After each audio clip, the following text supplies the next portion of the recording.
लोगोफोर नेचार पाब्लिकेशनाव नोंथांमोनखौ बरायबाय। नेचार पाब्लिकेशननि गेजेरजों नोंथांमोननि सिगाङाव फंनैसो खोथा सावरायनो लानाय जादों। दा बेयावहाय नोंथांमोनहा नुबाय थादोंमोन जे मैयासिम अर्थात 24 एप्रिलसिम जोंनि बिटिसि खुंथाया 5 बोसोर सालायलांनाय थांबाय। दा बे थांनायनि उनावहाय गोदानै इलेक्सन जानांगौमोन, नाथाय जोंनाव गोब्राब जेंनानि थाखाय जानो हायाखिसै, साफ्रोमबो मिथिगौ। दा बे हिसाबै जोंनि संबिजिरनि जानाखि रुल, बे खान्थि बादियै जोंना रायजोनि गभर्नरा जोंनि बिटिसिखौ दान्दिसे सम हठात इलेक्सन जाफिनजासिम आरो गोदान सरकार जाजासिम सालायनायनि बिथांखि लाबाय। आरो बे सालायनायनि बिथांखि लानाया नोंथांमोन साफ्रोमबो मिथिबाय, नुखाजोब्बाय। दा बाहाय खोथाखौ सावरायनो नागिरनाया बेसो जादों जे जोंनि संबिजिरनि बबे खोन्दोब बादियै एबा संबिजिरनि मा फारि बादियै बे जोंनि गभर्नरा बा रायजोनि गभर्नरा बा रायजो बेंगिरिया बोरै सालायनो हायो। साफ्रोमबो सुबुङानो मिथियाखैबो जानो हागौ, जानो हागौ नोंथांमोननि गेजेराव गोबां डाउट दंबावो, खायफाया संबिजिरखौनो फरायाखै आरो जायफोर बिथांमोनहा संबिजिर फरायखायो आरो बिनि सोमोन्दै गुदि खिसा मिथिजोबखायो, नोंथांमोना बे भिडिअखौ नायाब्लाबो जागोन।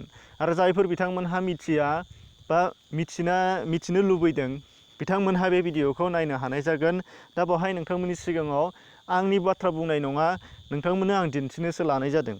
दा बे हिसाबै नोंथांमोनखौ आसा खालामो जोबजासिम नायलांगोन आरो बुजिनानै लानो हानाय जागोन। दा अब्ला लोगोफोर फैदो जागायलांनायनि सिगां नोंथांमोनखौ खावलायदों, नोंथांमोनहा बेबादि सावरायनाय आरो गुबुन गुबुन खौरां मोननो थाखाय नोंथांमोना चेनेल साबस्क्राइब खालामाखैबा साबस्क्राइब खालामनो हागोन आरो नटिफिकेसन बेलखौ थुनानै लानो हानाय जागोन। फैदो थांदिनि गभर्नर खुंथायनि सोमोन्दै सावरायनाय जागोन। बेयाव नोंथांमोनहा नुबाय थादोंमोन जोंनि बिटिसि अर्थात बड'लेण्ड टेरिटरियेल काउन्सिल एबा बेखौनो बिटिएडिबो बुंनाय जायो। नोंथांमोना मिथिजोबखायो बिनि बागै।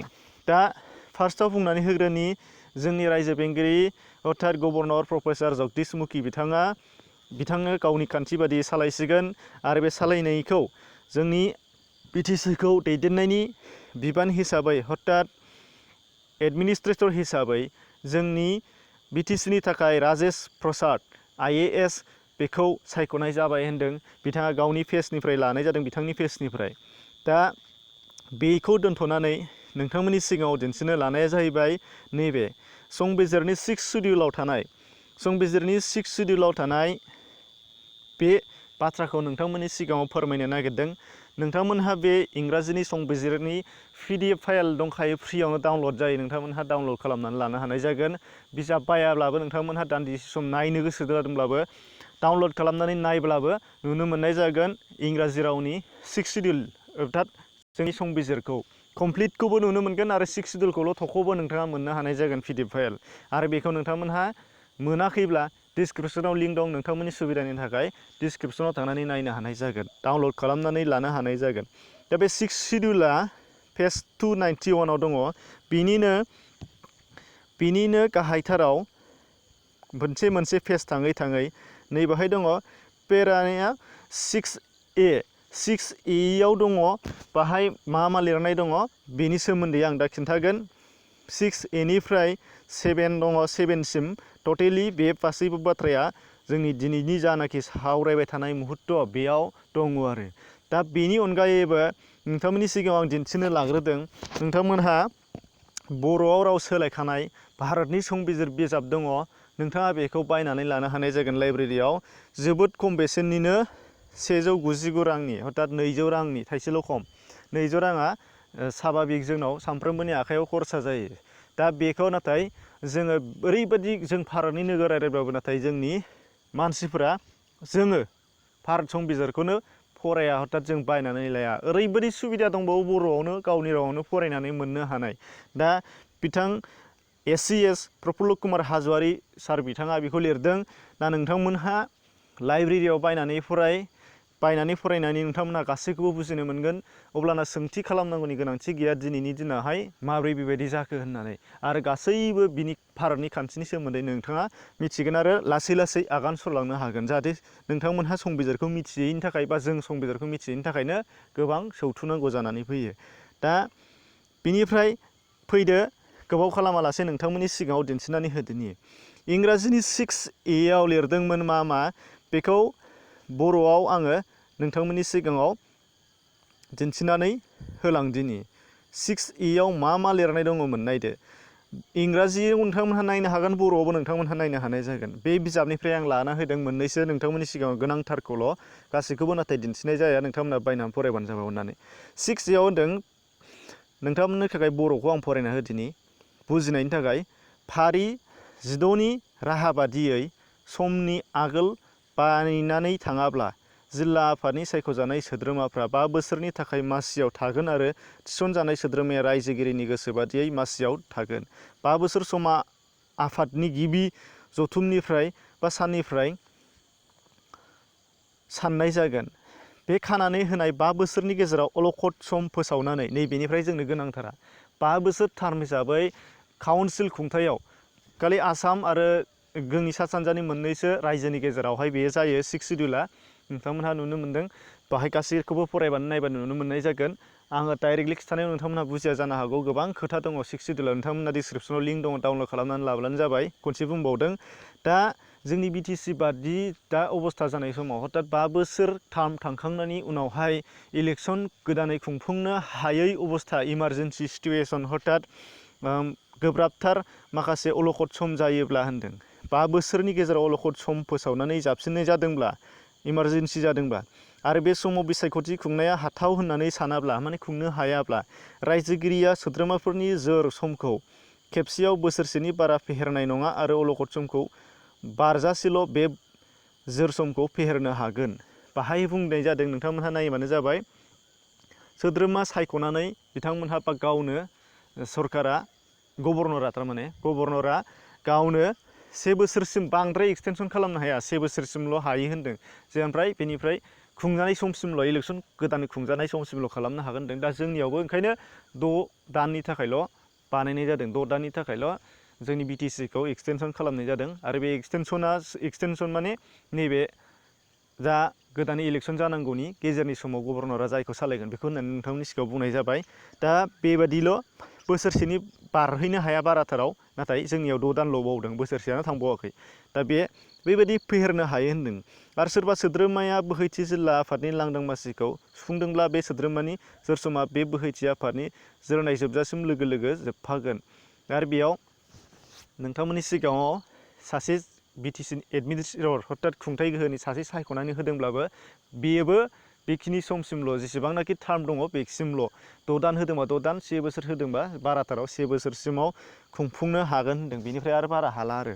ओंखायनो टार्मा बेखिनिल'खा, बेनिफ्राय बावलाङा। ओंखायनो गोबांनाव सोंथि सिखारदोंमोन जे बिदिनो जालांबाय थासिगोन नामा?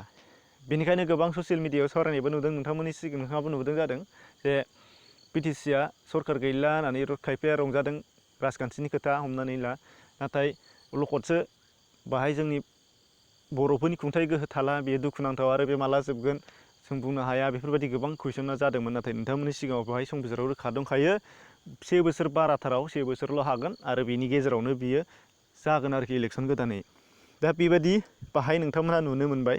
इंराजियावबो नोंथांमोनहा नायनानै लानो हानाय जागोन। नै बाहाय होनदों, दा इलेक्टेड मेम्बार्स अफ द डिस्ट्रिक्ट काउन्सिल सेल, नैबे गाहायनिफ्राय प्रभाइडेड डेट, सेकेन्ड पेरियडआवखौ होबाय, set period of 5 years May will नोंथांमोनहा बेखौ गासैखौबो फरायनानै नायदो, गोलाव जागोन भिडिअआ, नोंथांमोनहा गोरोन्थि साननो नाङा, बर'आवबो नोंथांमोनहा नुखाजोबदों। बेनिफ्राय गाहायाव, बिनि गाहायथाराव मा लिरनाय दंबावोमोन नोंथांमोननि सिगाङाव नायनानै लाय। सोरबा सोद्रोमायाबो बेखौ थांखांबाय। बेनि उनावहाय मोननैसो खोथा दंबावो, नोंथांमोनहा नाय। दानिया 7आव मा दंमोन? इंराजियाव लिरदों, बर'आव मा लिरदों नाय। 7आव जिल्ला आफाद आरो ओनसोलारि आफादा बे फारिनि दालाय फारि 6थि राहाफोरनि सायाव गिबि दाजेननायनि उनाव नेम दानो हागोन आरो रायजोगिरिनि गनायथिनि थाखाय दैथायहरनांगोन।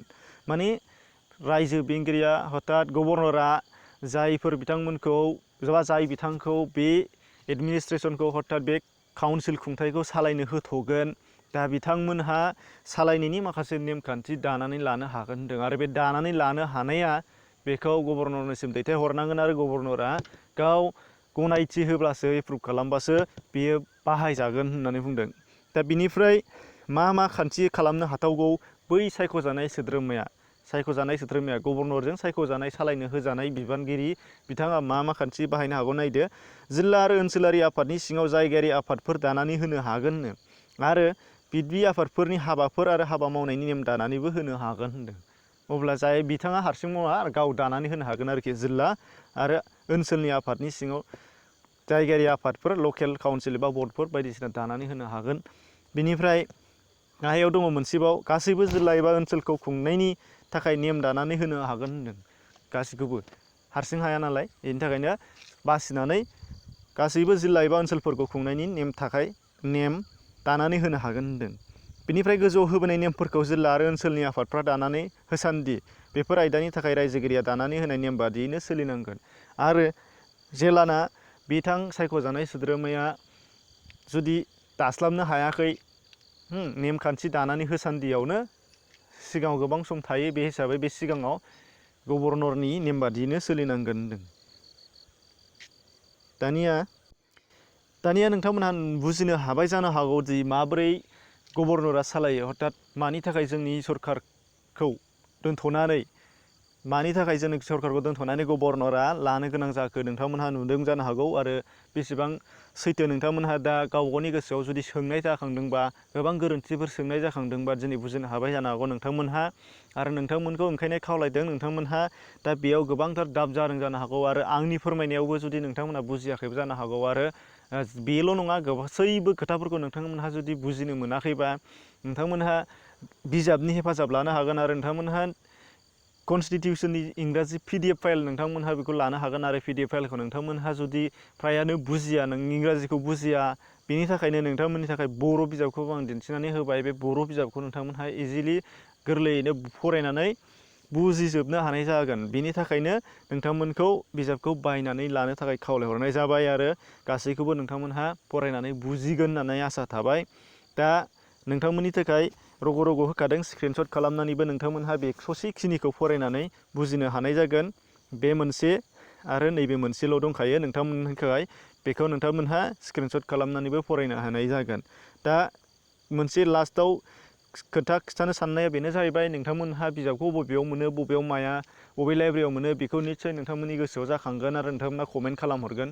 दा बेनि थाखायनो नोंथांमोनखौ खावलायहरबाय, नोंथांमोनहा क'क्राझाराव फैयोबा क'क्राझाराव वार्डस एन्ड वार्डस लाइब्रेरि दङ, बेयावबो मोनगोन। आरो गुबुन गुबुन लाइब्रेरिफोराव नोंथांमोनहा जुदि अर्डार होयोबा नोंथांमोनहा नोंथांनि खाथियावनो मोननाय जाहैगोन। आङो आंनि ओनसोल हिसाबै आं बासुगावनिफ्राय लानाय जादों। बासुगावनि ओनसोलनि हिसाबै बासुगावनिफ्राय लादों। नोंथांमोनहा गावबागाव ओनसोलनिखौ ला, मानो होनबा आङो नोंथांमोननि ओनसोलनि लाइब्रेरिनि बागै मिथिया। जिहेथु नोंथांमोनहा बे आंनाव कमेन्टआव बबेयाव मोनगोन होननानै सोंहरोब्ला बेखौ आङो डाइरेक्टलि एन्सार होनो हानाय नङा। बेनि थाखायनो नोंथांमोनखौ बुंहरखानाय जाबाय भिडिअनि गेजेरजोंनो। दा जेखिजाया नोंथांमोनहा दासिम चेनेल साबस्क्राइब खालामाखैबा खालामनो हागोन, नटिफिकेसन बेलखौ थुनानै लाब्लानो जाबाय। नायनायनि थाखाय साबायखर बावबाय, गोजोन्थों।